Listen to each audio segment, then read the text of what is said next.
तो 5 राज्यों में विधानसभा चुनाव के नतीजे जारी होने के बाद ये इंडिया गठबंधन की पहली बैठक बुलाई गई है, लेकिन लगता नहीं है कि गठबंधन में ऑल इज वेल है। 6 दिसंबर यानी कल होने वाली बैठक को टाल दिया गया है। इंडिया गठबंधन की बैठक की खबर सामने आने के बाद पश्चिम बंगाल की मुख्यमंत्री ममता बनर्जी की प्रतिक्रिया भी सामने आई थी। उन्होंने बैठक की जानकारी नहीं होने की बात कही थी। नीतीश कुमार, ममता बनर्जी समेत कई दिग्गज नेताओं की प्रतिक्रियाओं से गठबंधन के भविष्य पर भी सवालिया निशान लगना शुरू हो गए हैं। 4 राज्यों में हार के बाद भी कांग्रेस की मुश्किलें खत्म होने का नाम नहीं ले रही हैं। अब सवाल कांग्रेस की विश्वसनीयता पर उठ रहे हैं और ये सवाल कोई और नहीं बल्कि बीजेपी का मुकाबला करने के लिए बनी इंडिया गठबंधन के घटक दल ही उठा रहे हैं। दरअसल 5 राज्यों के विधानसभा चुनाव के नतीजों के बाद कांग्रेस अध्यक्ष मल्लिकार्जुन खड़गे ने 6 तारीख को इंडिया गठबंधन पार्टियों की एक बैठक की घोषणा की थी। आज इंडिया गठबंधन पार्टियों के सांसदों के साथ मल्लिकार्जुन खड़गे ने बैठक बुलाई, लेकिन 6 दिसंबर को इंडिया गठबंधन की बैठक को लेकर पश्चिम बंगाल की मुख्यमंत्री ममता बनर्जी ने नाराजगी जताई। सबके अपने अपने क्षेत्र में अपनी अपनी व्यस्तता है, तो कोई भी मीटिंग फिक्स होती है तो सबसे राय मशवरा करके होती है।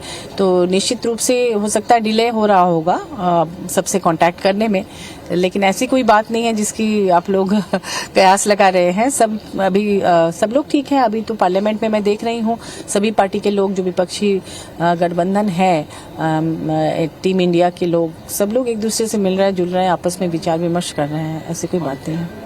हाँ, नहीं इन्फॉर्मेशन दिया तो कोई डेट फिक्स करने का पहले इम्पोर्टेंट लीडर्स को साथ बात करने का बाद ही टाइम होना चाहिए, इसलिए उन्होंने नहीं आ पाएंगे कल। लेकिन कांग्रेस को ममता का बयान नागवारा गुजरा। सांसद अधीर रंजन चौधरी ममता बनर्जी पर भड़क गए। उन्होंने कहा कि उनका घमंड चुनाव से पहले भी ऐसा ही था।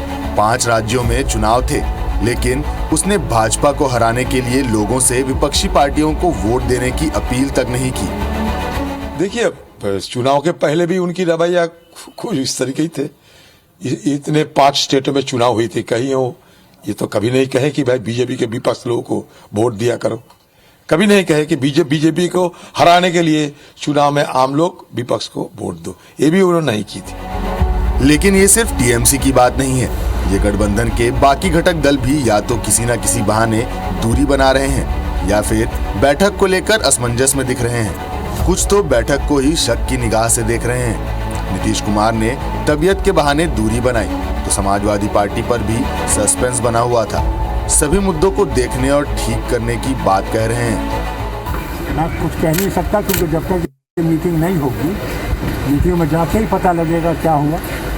कि जो इंडिया अलायंस है सब इंटैक्ट है, सब लोग एक साथ हैं। जो भी कमियां हैं, जो भी दिक्कतें हैं, वो सब हम एक साथ करेंगे क्योंकि हम इस कमिटमेंट से आए हैं, इस रिजॉल्व से आए हैं। उधर बीजेपी विपक्षियों की बैठक पर तंज कस रही है। यही नहीं, बिहार के कद्दावर बीजेपी नेता सुशील मोदी ने तो इंडिया गठबंधन की बैठक टलने को लेकर भी आशंका जता दी थी।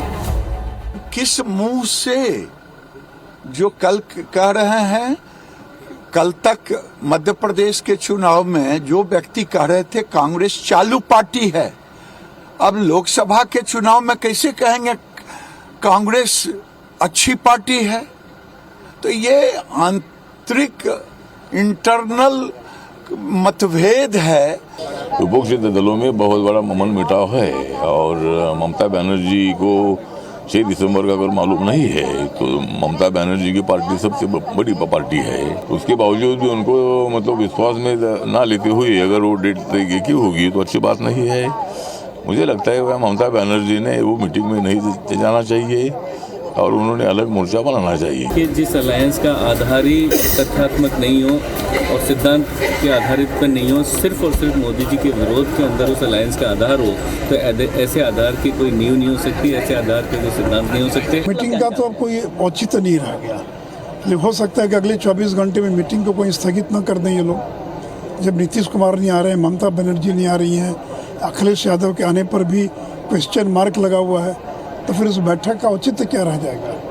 तभी ये लोग कोप भवन में सारे लोग हैं, दुखी हैं। बता दें कि इंडिया गठबंधन बनने के साथ ही आपसी अविश्वास से जूझ रही है। मध्य प्रदेश चुनाव के दौरान तो समाजवादी पार्टी और कांग्रेस खुलकर आमने सामने आ गए थे। अब चुनाव खत्म हुआ तो गठबंधन के बीच की ये दरार और गहरी होती चली जा रही है। Bureau report, IBC 24।